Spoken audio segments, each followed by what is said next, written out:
Ahora vamos a pasar a ver las vocales y terminaciones silábicas del chino. La primera vocal que vamos a ver es la vocal A, ¿no? La vocal A pues resultará sencilla porque es igual que en español. Si la combinamos con una consonante como M, MA, pues se pronuncia ma, ¿no? Os fijáis que es una A, igual que en español, no tiene mayor problema. La letra siguiente, la O, de nuevo vuelve a ocurrir que es sencilla, sencilla.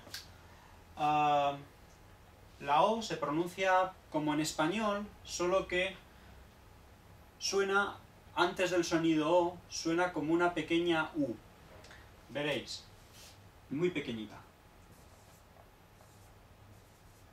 Por ejemplo, BO se pronuncia po, po, po.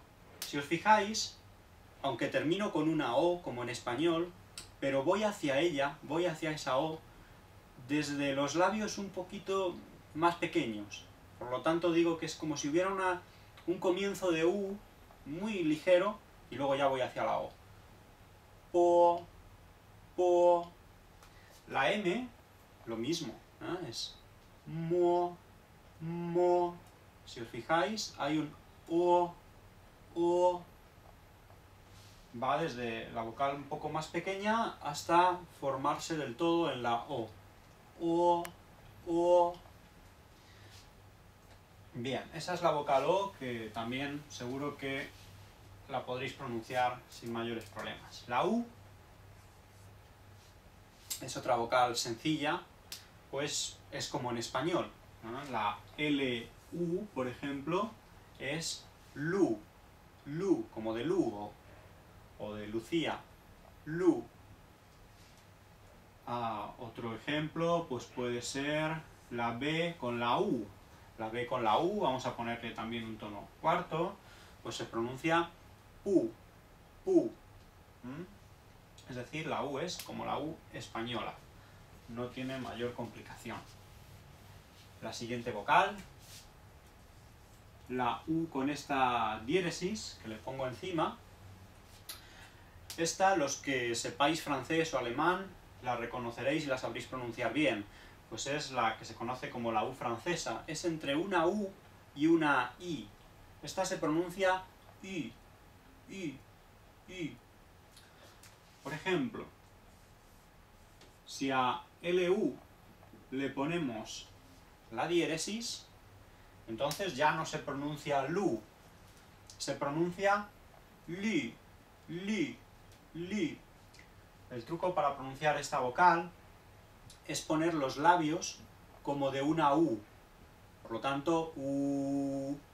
Pero al tener los labios así, tenemos que poner la lengua como de una I. Entonces, uy, I, ese es. La lengua de una I, los labios de una U. I. Las consonantes J, Q y X, cuando van combinadas con la U, se pronuncian como esta I, pero no llevan diéresis. La diéresis se coloca con la L y la N. La L y la N. Por ejemplo, esta sílaba, N, Y, ni, que es como se dice mujer en chino. Os fijáis que es la N y la U francesa, y le ponemos la diéresis. A la J, la Q y la X no le ponemos diéresis, pero se tienen que pronunciar como una U francesa. Por lo tanto, chu, chu, chu, chu, chu, chu, chu, chu, chu. Os fijáis que es el mismo sonido, la misma U, solo que en estos casos no lleva diéresis, en estos dos sí. Recordadlo.